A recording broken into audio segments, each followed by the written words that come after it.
Assalamu alaikum warahmatullahi wabarakatuh, mpenzi mtazamaji, natumai mzima buheri wa afya. Jina langu ni Haifa Muhammad na karibu katika kipindi kipendacho Pewa Asubuhi ndani ya kitengo Bustani la Ndoa. Alhamdulillah, tunaye si mwingine bali ni Sheikh wetu Sheikh Yusuf, anayezidi kufahamisha mengi, kukupa ucheshi pia zaidi kuhusiana na masuala ya ndoa. Na katika mada yetu ya leo ni mada pambe sana, mada nzuri ambayo kwa nini vijana wanaogopa ndoa katika karne hii. Vijana wengi wamekuwa labda wakisema mimi sipati mtu ama mimi nataka mtu, lakini kila akifikiria yanayo labda walokosana katika ndoa wametoka ama mitandao pia kuchangia kuja kutoa mawazo hapa na pale, nasema mimi kwa kweli siwezi ingia katika ndoa. Sasa insha Allah Sheikh atatujuza mengi kwa nini vijana wa karne ya sahihi wanaogopa kuingia katika ndoa. Naam, bismillah Sheikh. Assalamu alaikum warahmatullahi wabarakatuh. Wa alaikum assalam warahmatullahi ta'ala wabarakatuh. Karibu sana Sheikh. Alhamdulillah. Naam. Wassalatu wassalamu ala ashrafil anbiya'i wal mursalin wa ala alihi at-tayyibin at-tahirin. Allahumma salli ala Muhammad wa ali Muhammad wa ajil faraja. Tumekuwa pia hii ni masala ambayo ni mapana sana. Na ndio miongoni mwa tumeweza kuwa na mjadala huu hapa karibuni. Kwa nini vijana hawaoi? Najua wengine wanasema kama vile ninavyosikia baadhi ya fikra. Unajua ni muhimu sana. Ndio. Ile swala mara nyingi linafaa tuwaulize vijana. Uliza wewe kijana, kwa nini haoi? Ndio. Sasa kila mmoja anakuwa na sababu zake. Ndio. Uchumi. Kwanza wacha uchumi, tusipofika kabla ya uchumi nasema hayuko, sijapata yule mwenye anaendana na mimi. Bado anaendelea kutafuta yule mwenye anaendana naye. Kuna mwingine ambaye atakwambia Shekhe, nina haja ya kuoa na wala siogopi ndoa. Ndio. Lakini sijampata wa dini yangu. Ndio. Au wa madhehebu yangu. Hakika. Haya ni masala muhimu zaidi pia. Kuna mwingine atakwambia Sheikh, sijakuwa tayari. Mimi naogopa kuingia katika kitu ambacho mimi sijajitayarisha. Mimi katika mambo na ndoa sijakuwa tayari. Ndio. Na mwingine atakwambia Sheikh, na mpaka nipate kazi, nijenge ndio niweze kufanya nini? Kupata mwenza. Na kuna wengine wana majibu, wanakuambia hao wasichana wenyewe wanataka kuolewa. Wako. Wenyewe wanataka kuolewa. Kuna sababu nyingine pia. Sababu mimi naweza sema pengine pia ni kwa wasichana kujiachilia. Na vijana kujiachilia. Na hizi sababu ni vizuri tuweze kudondoa moja baada nyingine. Swali, kijana, ni kwa nini unaogopa kuoa? Kwa nini unaogopa kuoa? Kwa nini? Sasa ako tayari atakujibu. Ndio. Hebu tuangalie jibu ambalo pengine linaweza likatokea kwa baadhi ya vijana kwamba hawapo. Ndio. Hili swala ni muhimu sana. Kweli kama hawapo. Wale wahusika ambao wanaweza katengeza mazingira ya wao kupatikana. Ndiyo. Mabinti wako wengi. Ndiyo, sana tu. Wengi. Na kwamba mabinti ni wengi kuliko wanaume. Kweli. Kwa hivyo hata ikiwa ni masala ya ndoa, wenyewe watapishana tu. Ndiyo. Wanataka kuolewa. Na kila binti anatamani kupata mume aliyemzuri. Ndiyo. Pia kijana, ingawaje namna ya kuwatazama na kuwaangalia, haya ndio masala tofauti. Kwa hivyo kile ambacho tunahitaji kwanza ni kutengeza yale mazingira ya huyu kijana aelewe fulani ako na binti ambaye ni wa madhehebu yake, ako na binti na wajulikane. Unajua tatizo ni kwamba jamii yetu wakati mwingine hatujijui. Ndio. Ikiwa sisi wenyewe hatujijui tuko wangapi, kweli, jamii yetu pia haitambuani. Ndio. Kwa hivyo tunaishi katika maisha ambayo bado hatujayaweka mambo yetu wazi. Mara nyingine semina hizi za vijana inakuwa ni semina muhimu sana sana katika maisha ya kuwajenga vijana. Na hizi semina ndizo ambazo zinafanikisha pia maisha ya ndoa kuwa ni mepesi. Ndiyo. Yani kijana anaweza akapata mwenza kupitia katika hizo semina. Masala mengine ni kwamba masikitiko makubwa ni kwamba ndoa nyingi, wengi wanaogopa kuoa kwa sababu wameyaonja hayo maisha. Yani wameyaonja kabla ya ndoa.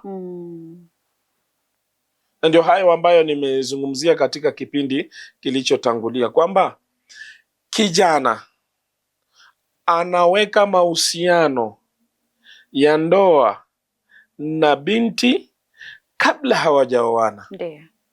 Yani wanaishi unyumba kabla hawajaoana.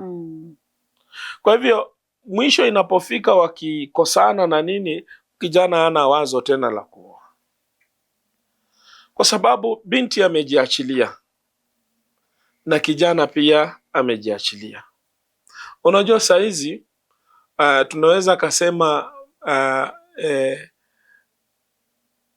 mtu kukataa ndoa ndiyo, ni jambo rahisi sana, kwa sababu maisha aliyoyapata, mafunzo aliyoyapata, ashajifunza. Saa hizi mimi ninaweza kumpata msichana saa hizi bila hata kuoa, bila hata kuoa. Na ndio hizo tabia ambazo tukasema ma girlfriend na ma boyfriend bila ndoa. Kwa hivyo huyu si nimekaa na yeye, huyu nimekaa na yeye. Sasa hata kijana anatulia, anasema nitaoa nikiwa tayari. Lakini bado anaendelea kuwa na mahusiano na hawa mabinti. Na hawa mabinti wanasema mimi sijafika uamuzi wa kuamua kama anaolewa ama siolewi. Lakini ukimchunguza ana mahusiano. Na siku hizi unaweza kuta binti mmoja na vijana karibu 3. Kweli kabisa. Kijana ana mabinti karibu 3. Anajua bwana, huyu akisema yofanya zake, huyu hapa yuko, huyu na tata zake, huyu hapa yuko. Sasa angalia hayo maisha. Asili ya dini hauhitaji kuwa na mahusiano yoyote mpaka ndoa itimie. Huyu kijana wakati ambapo ana zile hisia zake zinampelekea kwamba anahitaji mtu, ataona hakuna njia nyingine ya pekee ila tu nikitaka kumwahi ni lazima nioe. Kweli. Walai vijana wengi wangekimbilia ndoa. Wengi sana. Ndio maana utakuta wengine wanakuambia kwamba mimi kujuana na mtu ama mwenza sitaki kuchukua hata miezi 3. Ameweka limit. Maana anajua hata hiyo miezi 3 bado sijakujua fully wewe ni nani. Vizuri. Lakini lazima kuna vitu niangalie. Je, huyu mtu hasira zake anachunga vipi hasira zake?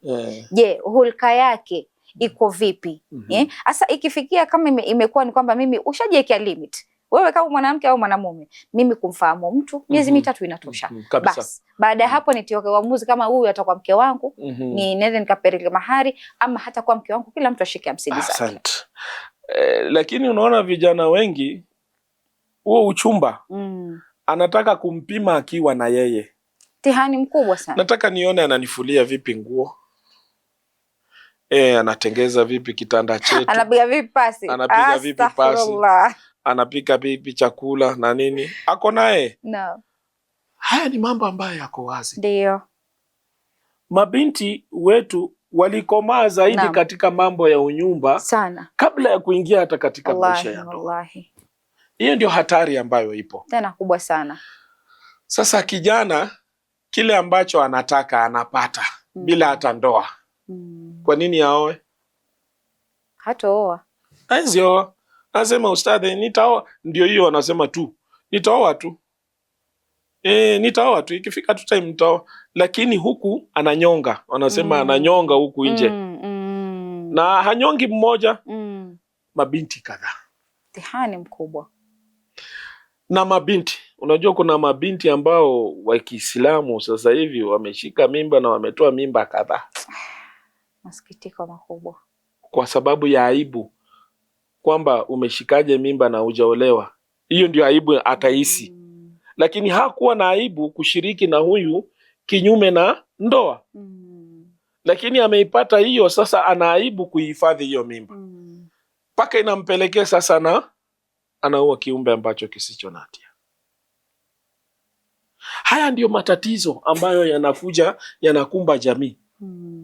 Sasa kijana anaogopa kuoa kwa sababu tayari haya maisha ameshayaonja kabla hajaoa. Kweli.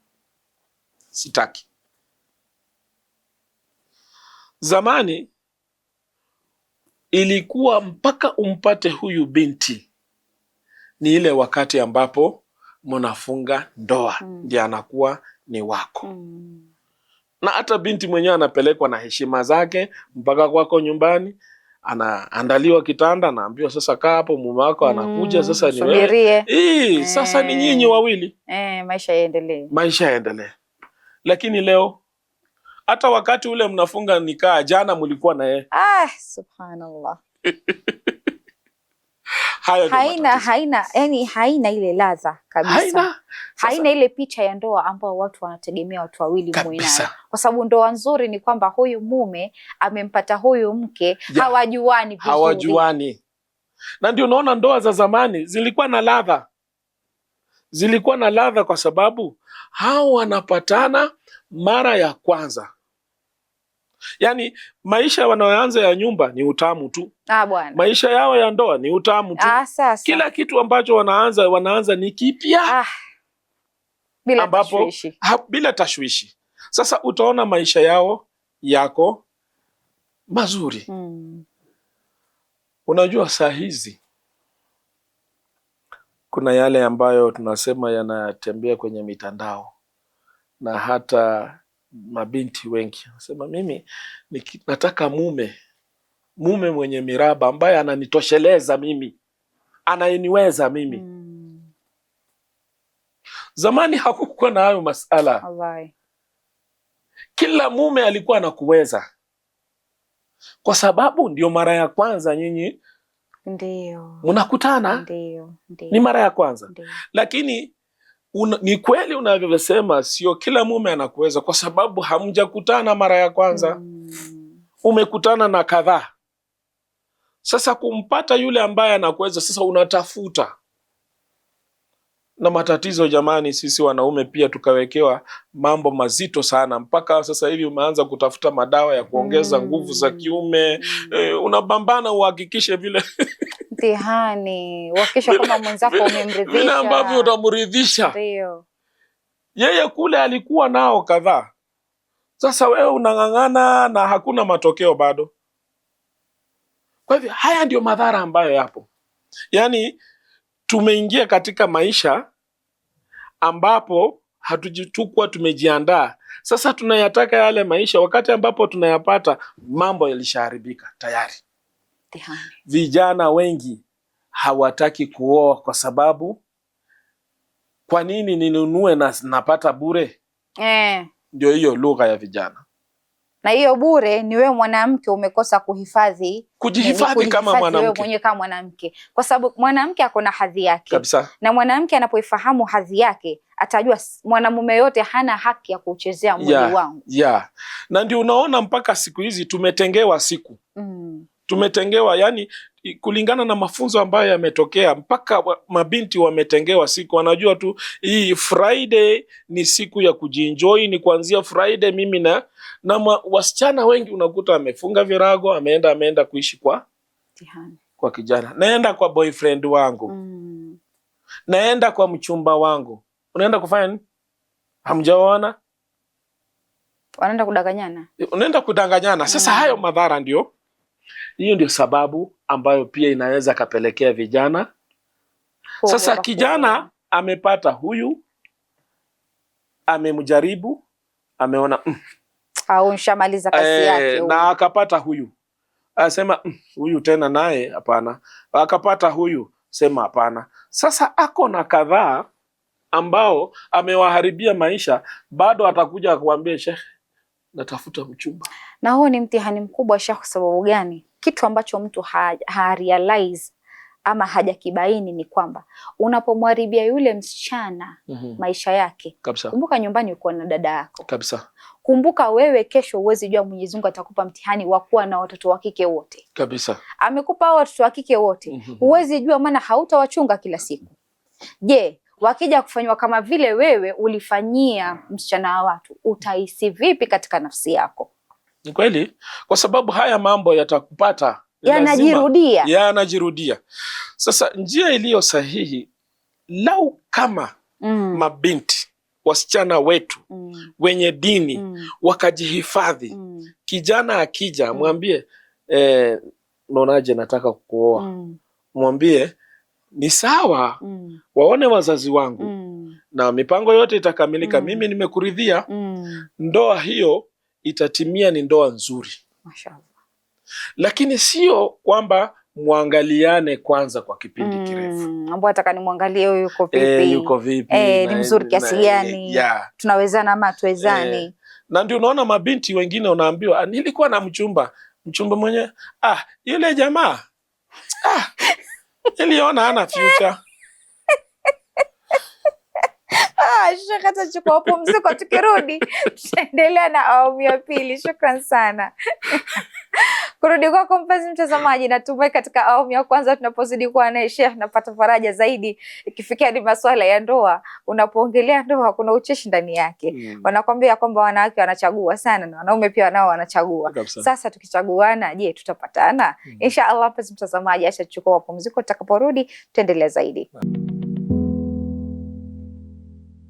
Assalamu alaikum warahmatullahi wabarakatuh. Mpenzi mtazamaji, karibu tena katika awamu ya pili ya kipindi kipendacho Pewa Asubuhi ndani ya kitengo Bustani la Ndoa. Alhamdulillah, tunazidi kufurahika na Sheikh akitupambia studio zetu za Mahdi TV ili uweze kupata ufahamu zaidi kuhusiana na masuala ya ndoa, na katika mada yetu teule ya leo ambayo inahusiana na kwa nini vijana wengi wanaogopa kuoa, kwa nini watu wanaogopa ndoa, kwa nini msichana wa leo hii anaogopa hata huko kuolewa. Na inshallah tukielekea kwake Sheikh tuweza mengi na mengi zaidi. Karibu tena Sheikh. Assalamu alaikum warahmatullahi wabarakatuh. Wa alaikum assalam warahmatullahi ta'ala wabarakatuh. Nafikiria tunaendelea na haya masala ya vijana kwa nini hawataki kuoa. Ndio.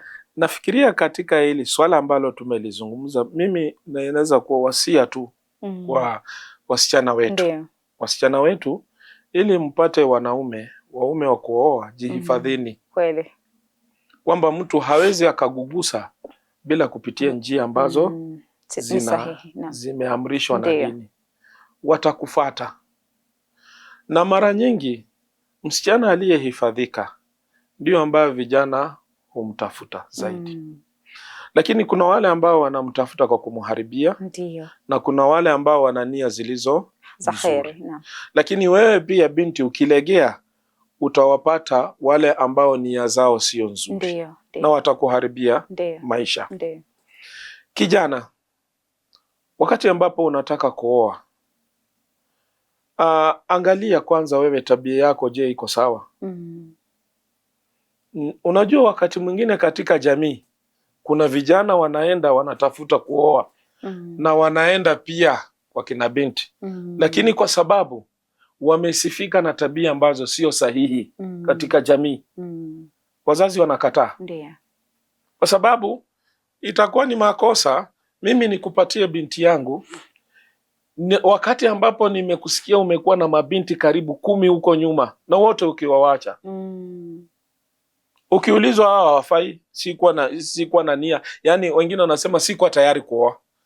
Au wote ambao umewaharibia wote hukuwa tayari kuoa. Na huyu je? Kwanza kijana, jitengeze. Maisha yako yawe mazuri. Tabia zako ziwe nzuri. Utampata. Sasa wengi wanaogopa pia kuoa kwa sababu ya tabia. Kweli. Za washajijua. Kweli. Naenda kwa Haifa, nimeona Haifa na binti. Lakini Haifa ananijua. Ananijua kwa sababu nilikuwa na urafiki na fulani pale. Huyu hata anaogopa kuja kwako. Ndio.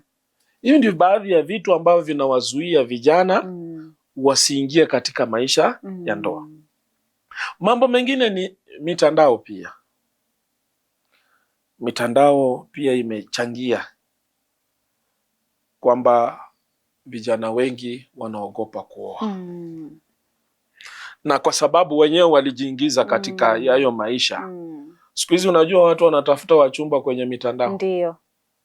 Na wanakutana nao na wanashirikiana nao katika maisha ya uchumba na ndoa bila kuoana na walikutana kwenye mitandao. Hivyo hivyo maisha utakuta sasa ile mitandao imewaharibia kabisa. Sasa yeye wakati ambapo anatafuta ule sahihi, tayari tabia zake kwenye mitandao zimeharibika. Kweli. Kwa hivyo kitu cha kwanza ambacho ninataka Muislamu kijana ni lazima ashikamane na mwelekeo ulio sahihi. Sasa wakati ambapo unatafuta mchumba, mtafute katika njia ambazo unaona zinafaa, sio kwa mtandao. Ndio. Saa hizi maisha ya sasa, saa hizi kwenye mitandao unaweza ukampata msichana. Ndio. Lakini utamkuta msichana ambaye maisha yake sio mazuri. Tabia yake sio nzuri. Na maisha yanaenda yakaharibika. Kuna vijana ambao pia wanaogopa kuoa kwa sababu mabinti wana gharama. Nadhani kati ya vitu vyote vyenye tumeongelea Sheikh, hili ndo sana sana utawasikia wanaume wanalieka juu kwamba bwana, mabinti wameweka mahari imekuwa juu mpaka sisi tunaogopa kuoa. Na alafu hata ile maisha ya uchumba kwanza unagharamika tu. Unaangalia huyu anataka sijui nini, anataka nini, au jamuoa, lakini zile gharama ambazo unatoa sasa unaanza kufikiria sasa nikimuoa je, si mimi nitafilisika? Na huyu je, ni mimi nikiwa sina kitu tutakaa? Unajua mabinti wa sasa wamejiweka katika maisha ambayo yako juu, standards ya juu. Hata sasa hivi ukimuuliza unataka kijana aina gani,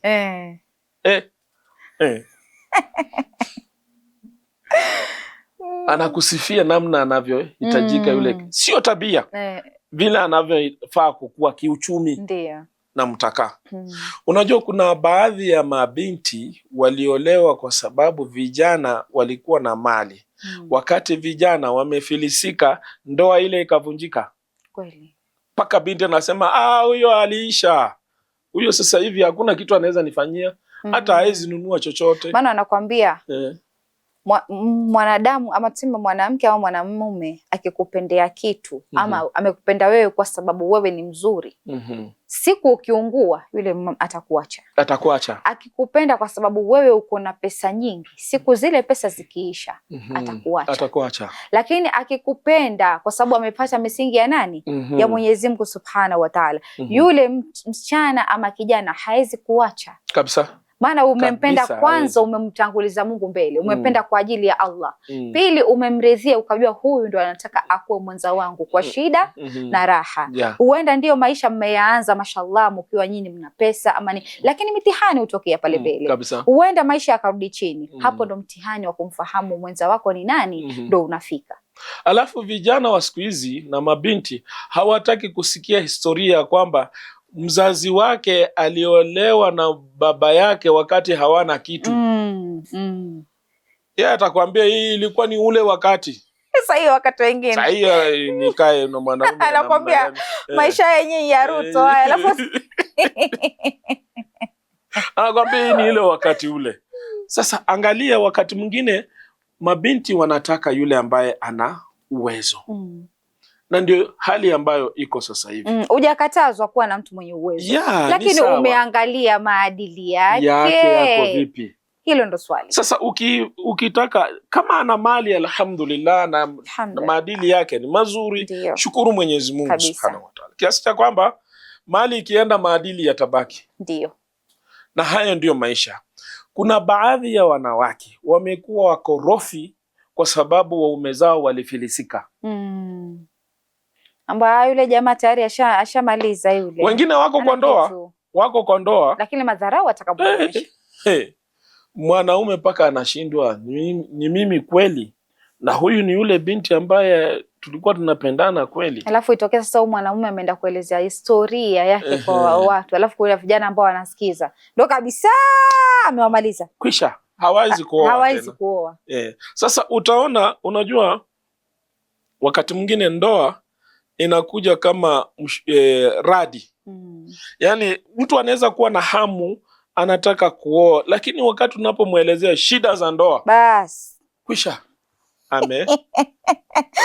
anakwambia acha nibaki hivi, tosha, hizi shida zangu nilizonazo zinanitosha, hizi zingine siziingia. Sasa hizi ndizo sababu ambazo zinafanya vijana wengi hawataki kufanya nini? Kuoa. Wanakataa kwa sababu mabinti wenyewe hali ambayo wako nayo. Unajua zamani mahari ilikuwa juu kweli, mahari ilikuwa juu, lakini familia, ukiangalia katika mila zetu, kuna watu walikuwa wanaoa ng'ombe 5, 50,000. Ng'ombe ina thamani. Ina thamani. Ng'ombe moja inacheza kwa shilingi 20,000 kule. Sasa wewe unatoa 5 na mwingine anatoa. Sasa angalia hiyo thamani, lakini mahari hiyo ilikuwa ni ya thamani, lakini walikuwa wanakupatia kitu kizuri kabisa. Yani, mali safi. Ni kama hii simu ni ghali lakini ni nzuri. Bwana. Hii itanisavu vizuri. Sasa wewe utainunua. Lakini siku hizi wako ghali na wako ovyo.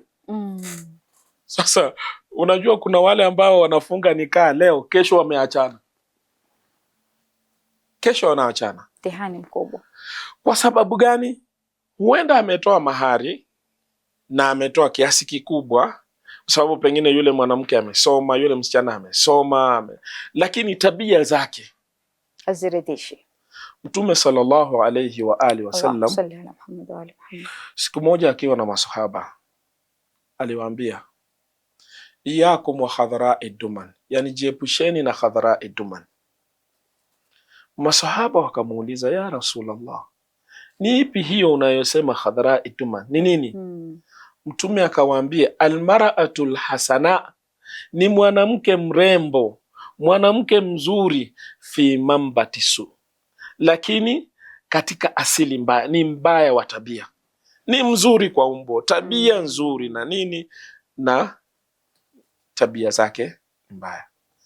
Sasa mara nyingi tunakosa kuangalia tabia, huwa tunaangalia umbo. Kijana saizi ukimuuliza ni unataka binti nataka shape yake. Wamezitaja siku hizi, wako nazo, sijui figure 8, sijui nini. Wanazo hizo sifa zote. Kijana nataka mwanamke mwenye ako na shape ya chupa, sio? Alafu nao wanawake wenyewe nao wakajua ni nini ambao vijana wanataka, nao wakaingia kwenye upodozi, wakajipamba. Sasa wakaanza kutafuta kile ambacho wewe unakitaka. Unakitaka. Ndio. Sasa haya ndio maisha yakaporomoka. Naam. Jambo lingine ni mwanaume pengine wakati mwingine anaona sina namna ya kumtunza mume, yaani kazi ndio hii, mshahara ndio huu, nioe. Wakati mwingine wanasema uchumi si au niruhusu mimi kuoa.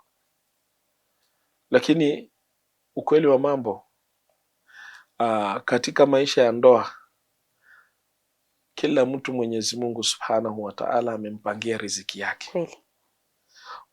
Kijana, binti, hasa kijana, usikimbie kuoa kwa sababu hali yako ni ya dhiki. Ndio. Yani unataka kazi nzuri. Ndio uweze kuoa. Ndio. Elewa ya kwamba huyu binti hata kabla hujamuoa na riziki yake anakula. Kweli. Na wewe hata kabla hujaoa unakula. Bajeti yako haikufinyi kwa sababu ya ndoa. Yani Mwenyezi Mungu Subhanahu wa Ta'ala anasema hata kama mko mafakiri, Mwenyezi Mungu atawatosheleza na fadhila zake. Sababu miongoni mwa mambo ya ndoa, faida za ndoa ni kupanua akili. Na wakati mwingine unaweza ona kazi yako ni ya mshahara mdogo sana na ukajizuia kuoa kwa sababu hiyo kazi haiwezi kamilisha mke. Lakini pindi unapoingia katika ndoa unakuta kwamba akili yako inapanuka, na hata yule mwenza wako ambao umemlete. Unajua sasa hivi kuna baadhi ambao wanawake alhamdulillah, akiingia katika maisha ya ndoa anajua mume wangu hana uwezo wa kututimizia mahitaji yote.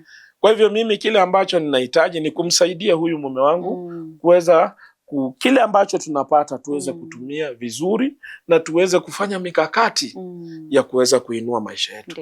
Kuna wanawake ambao akiingia na bahati anafungua biashara na anafanya, mnasaidiana katika maisha. Lakini wewe ukibaki pale pale na ule mshahara unasema siwezi kuoa, huenda unakatiza riziki yako kwa sababu huyu naye anakuja na baraka zake.